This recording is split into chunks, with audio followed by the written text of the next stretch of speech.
It's been 2 years since the pandemic has happened, and this COVID has affected lots of people across the world, both physically and both mentally, of which the one set of people which got more affected was student community, especially medical student community. We were forced to attend online classes, we completely lacked clinical exposures, and there were no proper announcement of exam dates, and there were lots of postponements happened between each exams. So I entered my final MBBS only by the month of September because of postponement of my pre-final exams.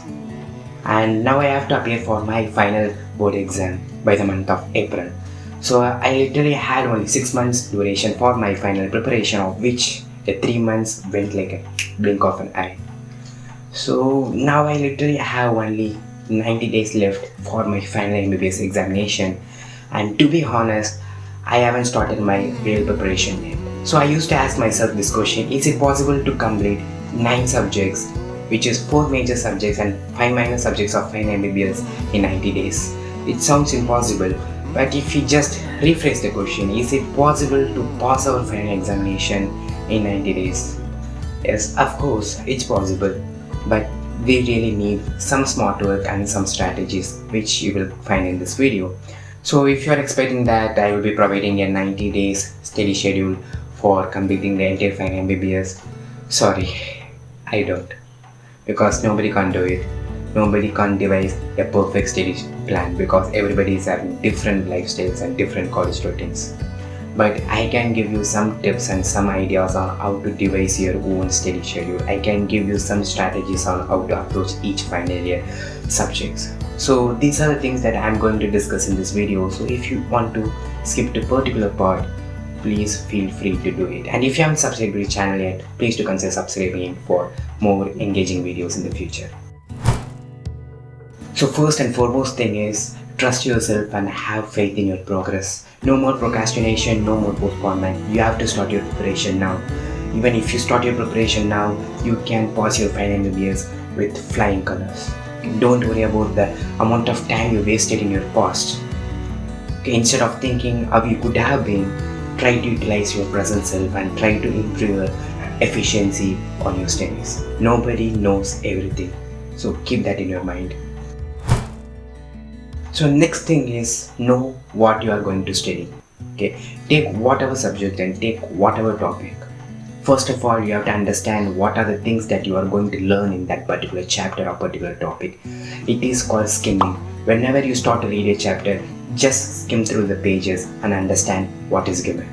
Then once you get the idea, take your question bank and mark the important questions. I know studying important question alone is not enough, but it will give you the basic knowledge that a final medical student is expected to know. You have to keep in your mind the amount of time you are having for your final examination. Okay, you can't focus on studying each and everything. You can acquire the extra knowledge anywhere during your course of MBBS, either during an internship or during your post-graduations or during your practice. But our first and foremost goal is to pass our examination, then to get a good mark, and then to acquire the sufficient knowledge. This is the order of preference. You have to know something about everything. Which subject you should start first, or which subject you should study daily. Okay, some seniors may recommend you to start with medicine because it is a vast subject. Some may recommend you to start with surgery because it will be slightly interesting. Some may recommend you to start with pediatrics or any short subjects. But don't listen to them. I know medicine is vast, I know surgery will be interesting, but in the end, we should have studied every subject, right? So there is no point on focusing on which subject you should study first or which subject you should study daily. It's completely up to you. Start with a subject you're fascinated about. Start with a subject that you find it interesting or find difficult or find it easy. Or start with a subject in which you are currently posted on your morning posting. For example, if you are posted in a surgery posting, then try to start with your surgery subject. Or try to read surgery daily. Or try to read surgery and medicine daily. It's completely up to you, because you only know your potential and you only going to appear for your exam. Should I read single subject for entire week? No, don't do that mistake. Don't sit with a single subject for entire week. It will make you feel boring, and more importantly, it will make you feel anxious that you are not progressing on other subjects. If you're posted in medicine and if you're studying medicine, then study medicine in your weekdays, especially from your Monday to Friday. And on your Saturdays and Sundays, choose any other subject or study any other subject like surgery or pediatrics, so that you can get a control on all the subjects, so that you can assess your progress on each subjects. You can have a topic related goal, like you can complete a topic in 4 to 5 days and then go on for other topic or other subjects. So strategy for each subject. So if you take medicine, there are some easy topics like poisoning, genetics, immunology, infectious disease, and there are some very important topics like CNS, CVS, respiratory system and abdomen. Because these are the system from which you will definitely get a question in your university exam, and also you will definitely get a case in your practical exam. If you get a case on pleural effusion, nobody is going to ask the question only from the pleural effusion. They are going to cover the entire respiratory system, right? So these are the system that you must thorough with. So plan your study schedule according to it. You can either start with important systems and then go to easy topics, or you can start with easy topics and go to important systems.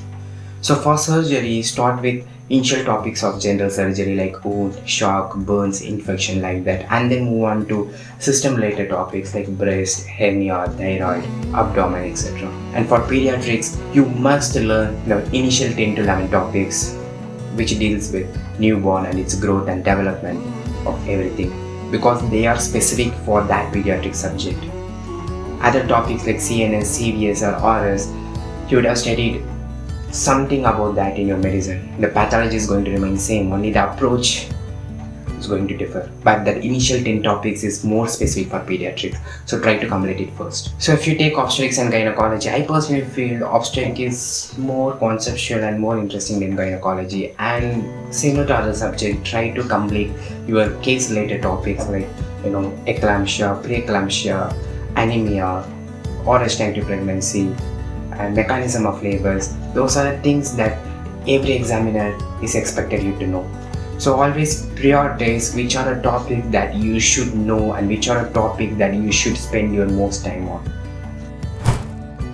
Should you take notes now? Yeah, we are having only 90 days for our final MBBS and we should take notes.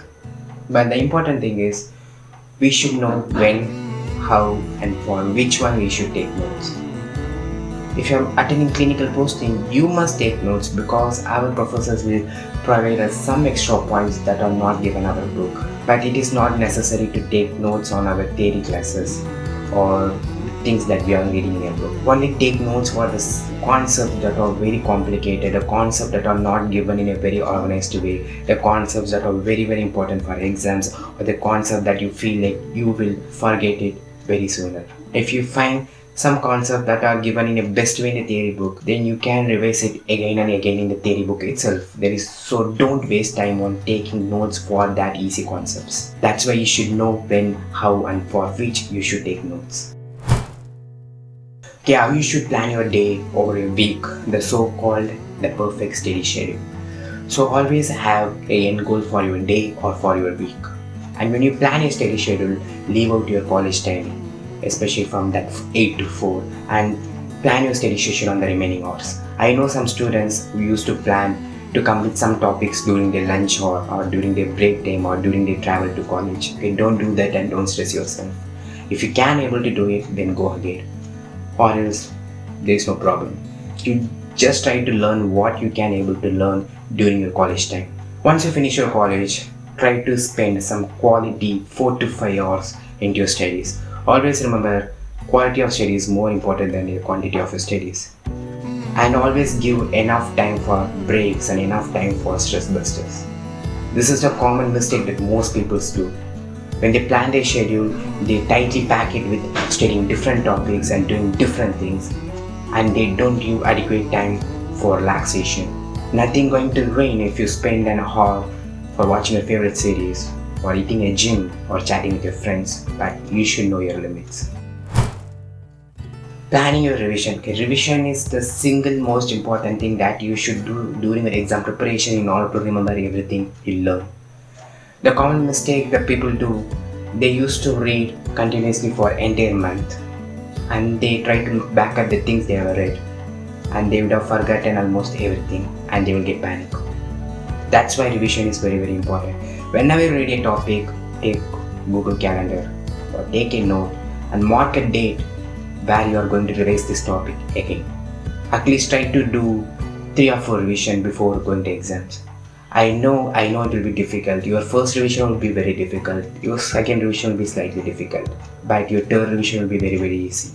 And one of the best way to revise the theories is by teaching your friends. And it is the best method for active recall. Can you watch Marrow or Prepare videos or any other lecture videos in the course of 90 days? It's up to you. But you should keep in mind the amount of time you are having for your exams, the amount of syllabus that you have to cover within the 90 days. So don't try to complete each and every modules in a Marrow or Prepare. Try to watch videos on a topic that you find it difficult to understand your textbooks. And try to watch videos at 2x speed and don't spend too much time on taking notes from Marrows. You can watch any lecture videos, you can go through any notes, but you have to remember nothing can beat our textbooks. And for exams, our textbooks are very important. Practice consistency. Consistency is the bedrock of everything. I know hard work is very important, but in order to reap your reward for that hard work, you have to be consistent. Okay, nobody can suddenly start to read for 6 to 8 hours every day. If you can able to read only for 2 hours, then it's okay. Be consistent and slowly try to improve timing. Improve it to 2.5 hours and then 3 hours and then 4 hours. So that on your 70th day, you can solidly able to study for like 5 to 6 hours. And if you're consistent, you can progress to study for 10 to 15 hours every day just before the week of exams. And if you are consistent, you can able to cover lots of things in your syllabus than you were expected. That's why consistency is very important. There is a lots of difference between studying for 4 to 5 hours and being inconsistent and studying for 2 hours consistently every day. The books that you should read for your final year. Okay, here you can find a list of books that I am using for each final year subject. Okay, it may vary with individuals, you may have difference of opinion, but these are the books that I find it comfortable and I find it easy for my preparation. So it's okay if you couldn't able to follow your study schedule. It's okay if you are feeling depressed or anxious. It's okay if you are losing your confidence. You are not alone in this. Everybody is dealing with the same thing. Please don't give up. Please don't compare yourself with others. Please don't compare your progress with others. You have to compare yourself with your previous self. This is the final step for our dreams to come true.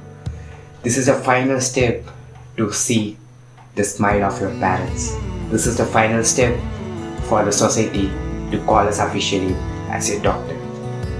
Next year we will be going for intern and we will be saving patients' life. We will be living the life we dreamt of. So don't lose your hope. Have faith in yourself. Have some little fire. And trust me, you are going to be unstoppable. You are going to rock this exam and you can able to do it. Just believe in yourself. So that's all for today's video, guys. I hope that I have given some positivity for your exam preparation, some strategy for your exam preparation, and I hope you find this video helpful. And if it is helpful, please do subscribe to this channel and please give me thumbs up for more exciting videos in the future. So signing off until next time.